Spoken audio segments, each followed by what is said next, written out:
Stephanie White is ruining Caitlin Clark. Stephanie White, what are we going to do? Is Caitlin Clark going to play off the ball? How do we have the best point guard in the world, the best passer in the league, and we're taking the ball out of her hands? Sophie Cunningham is absolutely going to be a spark plug for this team. Caitlin Clark isn't just another rookie. She's a generational talent, a once-in-a-decade basketball prodigy who has changed the WNBA spotlight overnight. But shockingly, just a few games into the season, it's clear something's not right. Where she moves markets. And when you've got someone who moves markets, you have to pay attention to that person. She fills seats. She brings the cameras. She brings national publicity. We can lament it all we want to, but the fact of the matter is, Caitlin Clark is box office. She's a wonderful player. She brought a lot of eyeballs. Clark, the most dynamic playmaker in women's basketball, is being pushed to the sidelines. Not by opposing defenses, but by her own coach, Stephanie White. Man, this offense looked garbage today. Stephanie White, this offense is garbage. We had a good thing going before you brought all these ancillary pieces. We need to stick to the script. Fans expected fireworks. Instead, they're watching the sparks slowly dim. While other rookies are given the keys to the offense, Clark is being misused as a decoy, running off screens, standing in the corner, and acting as a screener rather than the offensive engine. If you want to mix in, because the first two games, you had some good actions for Caitlin off the ball. You ran none of those this game. None of those was ran. She was screening. If we're going to be playing games where Caitlin Clark got the third, the fourth most attempts on the team, we're going to lose a lot of games, and we deserve to. In critical possessions, she's not touching the ball. When you've got a player with court vision like Steve Nash, range like Steph Curry, and the clutch gene of Michael Jordan, you don't turn her into a role player. You hand her the ball and let her dominate. But that's not happening in Indiana. And it's a coaching decision that could cost the Fever everything. But it all depends on who you're going to be facing. You have to utilize the best player on the team. You don't see Steph Curry off the ball much. You don't see Steph Curry sitting in the corner like a duckling, bro, waiting on he's to get the ball in his hand, and he does what he does. And just when it seemed like another frustrating night for Clark and Fever fans, one player decided she wasn't going down quietly. Sophie Cunningham, newly returned to the lineup, became the emotional spark and physical presence this team desperately needed. Sophie Cunningham is absolutely going to be a spark plug for this team. She came in instant hustle. Thank God, Sophie Cunningham, hell of a game. You brought the energy. You showed your shot-making ability, the hustle. You was everywhere. Diving for loose balls, hitting clutch shots, and bringing an intensity the entire team fed off of. Sophie bailed this team out when it mattered most. She was the game changer the coaching staff didn't plan for, but desperately needed. So the real question is this: how long can the Indiana Fever afford to misuse their franchise player before the damage becomes irreversible?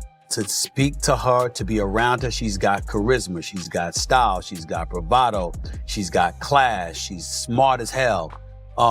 Communicates her thoughts very, very well. She is so incredibly marketable. I just think that she's elevating the profile of women's sports in a way that most women should deeply, deeply, deeply appreciate. Because while Sophie Cunningham saved the game, Stephanie White might be slowly sabotaging the season, and Caitlin Clark's breakout potential along with it. Type C 100 if you're a real Caitlin Clark fan. Let's not sugarcoat it. What Stephanie White is doing to Caitlin Clark is basketball malpractice. You don't draft a generational talent with elite court vision, deep range shooting, and natural leadership just to turn her into a background character. It was like 8 straight possessions where somebody else brought the ball up the floor, not named Caitlin Clark. We not even getting her the ball after rebounds to push. The best transition player in the league, the best passer in the full court, fast-paced game. We got Lexi Hall bringing the ball up. We got Natasha Howard bringing the ball up. What are we doing? What are we doing? Stephanie White, man, you got to create a pecking order. It didn't matter who got the rebound. It don't matter who get the rebound. When you get the rebound, you get a ball to Caitlin Clark and you let her push it. But that's exactly what we've been watching. Instead of empowering Clark to control the tempo, direct the offense, and create plays, Coach White has repeatedly taken the ball out of her hands. In the most recent game, Clark spent the majority of the possessions off the ball, setting screens, standing in the corner, or watching as others initiated the offense. That's not strategy, that's sabotage. You are taking the ball out of our best playmaker and deep shot maker's hands. Why? You ain't even forcing them. You're not even forcing them to blitz her to get the ball out of her hands yet. We're not talking about a one-off experiment or an adjustment phase. This is becoming a pattern. For multiple stretches, players like Lexi Hull, Natasha Howard, and even Sydney Colson were bringing the ball up the court, while Caitlin Clark, the best transition passer in the league, was relegated to a spectator. Why? Nobody knows. And it's not just about bringing the ball up. There's no structure to feature Clark in pick and rolls, no design movement to free her up for shots, and no consistent two-woman game with Aaliyah Boston, which was supposed to be the cornerstone of this offense. The numbers are telling. Clark finished the game with just 11 shot attempts. Let that sink in. Caitlin Clark's going to get the shit beat out of her out there. It's repulsive. 11 points. I mean, good God. Caitlin didn't have her best game, but there's no way in hell Caitlin Clark should be ending the game with 11 shots. Natasha Howard took 17. Kelsey Mitchell took 19. Caitlin, the same player who rewrote NCAA history books, drew millions of viewers, and was hyped as the future of the league, was third in usage and almost invisible in stretches. This isn't about one bad game. It's about system failure. You can't expect rhythm from a player who doesn't touch the ball. You can't expect magic when the wand is locked away. We got Natasha Howard at 17 shots. Kelsey Mitchell at 19 shots. Come on, bro. Stop this equal opportunity. This ain't no equal opportunity. We got a pecking order. Bro, we running a whole different sit. Caitlin is standing away from the ball. She's not like, what is this off? I'm beyond this offense today didn't even look like the offense from the first two regular season games or the preseason games. Even more frustrating, this exact mistake happened last season under Christy Sides. But Sides eventually woke up. Post-Olympic break, she realized what she had in Caitlin and let her run the show. That decision led to a surge in Clark's production and team chemistry. Stephanie White, however, seems to be regressing. Rather than building on what worked, she's tearing it down. You know, DD coming in the ball game, toughness, the defense, being a ball mover, huge. AB, you stayed in it, hell of a job. DB, you were a killer on the glass. Your defense on those long guards made it hard. You made it hard on them. Kels, that big time three. And the offense is suffering. It looks clunky, disjointed, and uninspired. There's no pecking order, no rhythm, and no respect for what Caitlin Clark brings to the table. If this continues, Clark's numbers will suffer, her confidence could take a hit, and fans will grow restless. And they already are. Social media is full of Fever fans questioning why their star player is being treated like an afterthought. Clark is not a system player. She is the system. I don't know what we're doing here that Stephanie White is doing. Truly, the officials are making this an unpleasant experience. The officials is pass away bad. The officials were god-awful. Stephanie White. Christy Sides at times may have used Caitlin Clark better than Stephanie White. I mean, she's the playmaker on this team. You don't clip the wings of your best bird and expect to soar. This misuse isn't just a coaching oversight, it's a strategic disaster. And if it's not fixed soon, Indiana's season could spiral fast. While Caitlin Clark's talent is being mismanaged, the Indiana Fever were saved, literally, by the relentless energy of Sophie Cunningham. Her return wasn't just a welcome change, it was a full-on rescue mission. In a game that was slipping into chaos, with a sluggish offense and poor ball movement, Cunningham injected life, urgency, and leadership into a team that looked completely lost. And make no mistake, without Sophie's performance, the Fever would have lost. Period. Sophie Cunningham was a huge factor. I don't think they lose the other night to the Atlanta Dream if Sophie Cunningham plays. She's just too big of a hustle player, defense, hit a big three, couple of big threes. Let's talk about her hustle. Cunningham was everywhere on the court. Loose balls? She dove on them.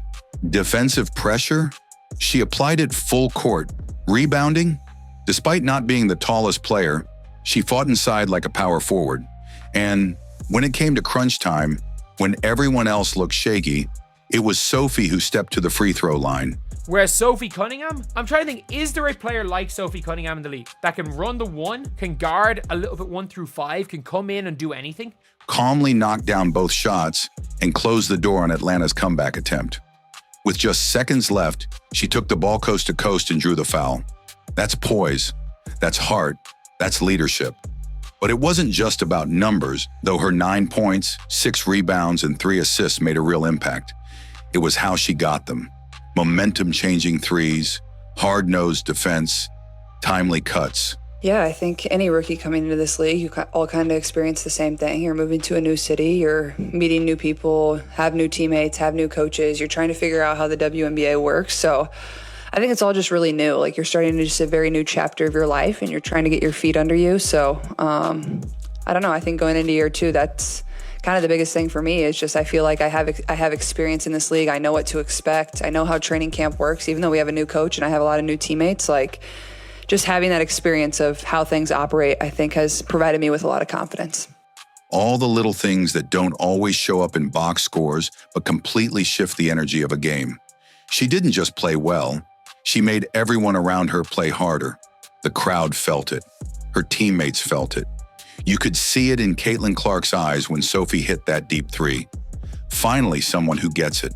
And let's be clear, this isn't a one-off performance. Sophie Cunningham brings a championship mentality. She's not afraid to get dirty, talk trash, or make enemies. And in a league that's been unwelcoming to Clark, that kind of backup is invaluable. Remember the brief scuffle between Clark and Ryan Howard? Sophie was the first to step in. No hesitation. She's not just a shooter. She's Clark's enforcer, her energy twin, and possibly her most reliable on-court ally. That matters, especially when the coaching staff doesn't seem eager to build around Clark properly. Caitlin Clark, what she's doing doesn't minimize what they've done, but we should have been giving her the credit. We saw the ratings, we saw the merchandise sales, we saw the attendance, but y'all want to make it about something else. Oh, what about the women that laid the foundation? What about this? What about it? That ain't got nothing to do with Caitlin Clark. Caitlin Clark is box office. She's doing this. Where others were passive, Sophie was aggressive. Where the scheme fell flat, Sophie improvised. And where Clark was isolated, Sophie connected. Their on-court chemistry, even in this short window, already looks stronger than Clark has with any other teammate. If Stephanie White is paying attention, she'd realize Sophie isn't just a role player. She's the missing piece in unlocking this team's identity. It's no coincidence the Fever looked most alive when Clark and Cunningham shared the floor. They complement each other. Clark with the vision and shooting gravity, Sophie with the grit and fire. Beyond her own game, Sophie's presence highlights an even bigger truth. This team doesn't need equal opportunity basketball. It needs a structure, a rhythm, and a spark. Cunningham brings all 3. While others hesitated to take leadership, Sophie took control. She played like someone who understood the moment, like someone who wasn't going to let another winnable game slip away. And here's the kicker. She shouldn't have to be the one saving the day. That responsibility belongs to the head coach and the offensive system. But because Stephanie White continues to misuse Clark, it's players like Cunningham who are forced to step up and clean up the mess. That's not sustainable, but it is commendable. Without Sophie's return, this narrative would have been a full-on disaster. Instead, it's a win and a warning shot. If Stephanie White won't get it together, Sophie might have to keep saving the Fever. And that's a Band-Aid, not a blueprint. They beat a team with Stephanie White either experimenting or turning into Christie sides. I don't know which is which. I don't know if she's experimenting. I don't know if she's turning into Christie sides. It's one or the other.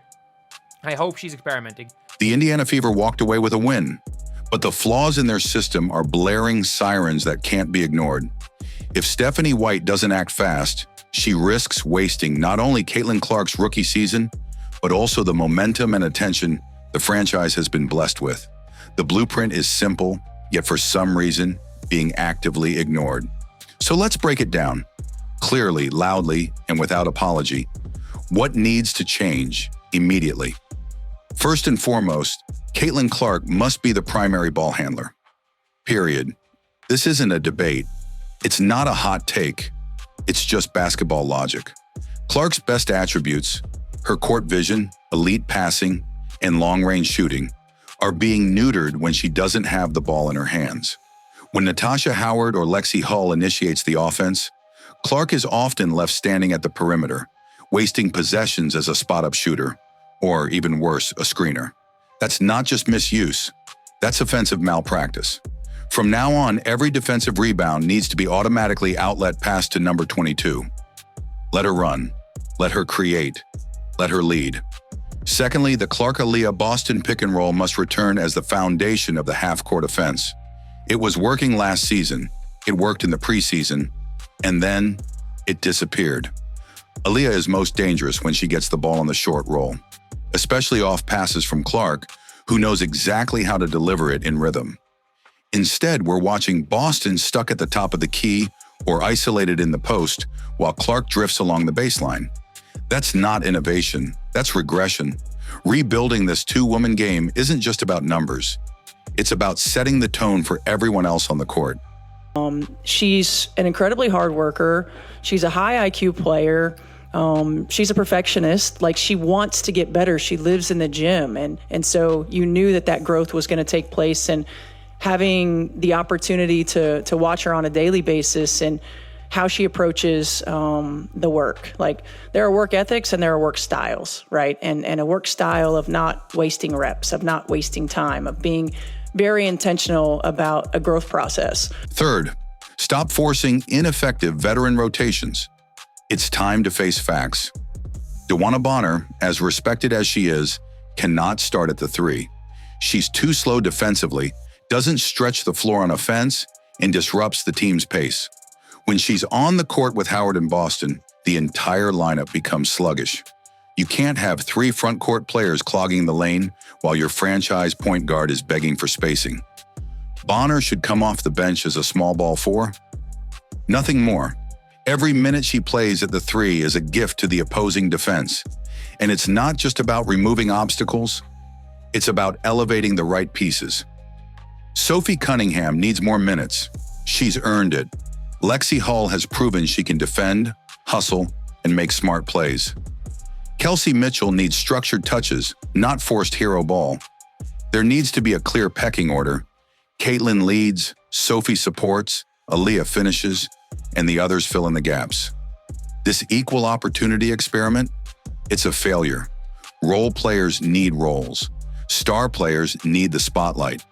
You don't build an elite team by pretending everyone is equal. You build it by empowering the best and making everyone else elevate their game around them. The WNBA tried to capitalize on her popularity and crammed a lot of games in over a short amount of time, playing against the best teams in the WNBA. The ratings were phenomenal because of Caitlin Clark. But we all realize that Caitlin Clark single-handedly is responsible for the WNBA mattering. The one thing that I love that she's bringing to her sport, more people want to watch. More people want to tune in. Finally, Stephanie White needs to stop micromanaging this team into the ground. It's okay to let go of control. Trust your stars. Let Caitlin dictate the tempo. Let her create off the dribble. Give her freedom to read and react. The most successful teams in any league are the ones that embrace their identity. The Fever have an identity, and it's Caitlin Clark. The longer White resists that reality, the more disjointed and inefficient this team will be. Clark didn't get drafted to be a piece of the puzzle. She is the puzzle. Build around her or get out of the way. The pressure is mounting. Fans are noticing. Analysts are talking. Social media is boiling. Clark may not voice frustration publicly, but you can see it in her body language. The urgency is real. The schedule won't get easier. And if this team continues to misuse its best weapon, they won't just lose games, they'll lose the trust of a fan base that showed up ready to believe in something special. Stephanie White still has time to turn this around, but that window is closing, fast. The Indiana Fever may have snuck away with a win, but victories like these are like Band-Aids on a bullet wound. The underlying problem remains. Caitlin Clark is being misused, and that mismanagement threatens to derail what could be a historic rookie season and potentially stall the Fever's long-term growth. Stephanie White was handed a golden ticket when Clark was drafted, but instead of building a system around her, she's boxing her into roles she was never meant to play. This isn't development, this is containment. And you don't draft a once-in-a-generation star just to clip her wings. Who, by the way, I'm going to go there, who happens to be white and brought a level of attention and allure to the sport it had not received before. If the goal is to win, truly win, not just squeak by against struggling teams, the offense has to run through Caitlin Clark. She's the pulse of this team. When she has the ball in her hands, the court stretches, teammates get open looks, and the energy flips. She's a gravitational force. But instead of using that to the Fever's advantage, Stephanie White continues to design game plans that spread the offense too thin, strip away Clark's creativity, and bury her behind inefficient rotations. That's not just a missed opportunity, that's coaching malpractice. Yes, players like Sophie Cunningham and Natasha Howard bailed the team out. And yes, their hustle and grit deserve all the credit in the world. But how long can that last? How many games will it take before Cunningham is gassed from carrying the energy load that should be shared with Clark? How long before Clark starts second-guessing her role on this team? The longer you keep a Ferrari in the garage, the more rust sets in. You don't win by turning Caitlin Clark into a glorified decoy. You win by turning her loose.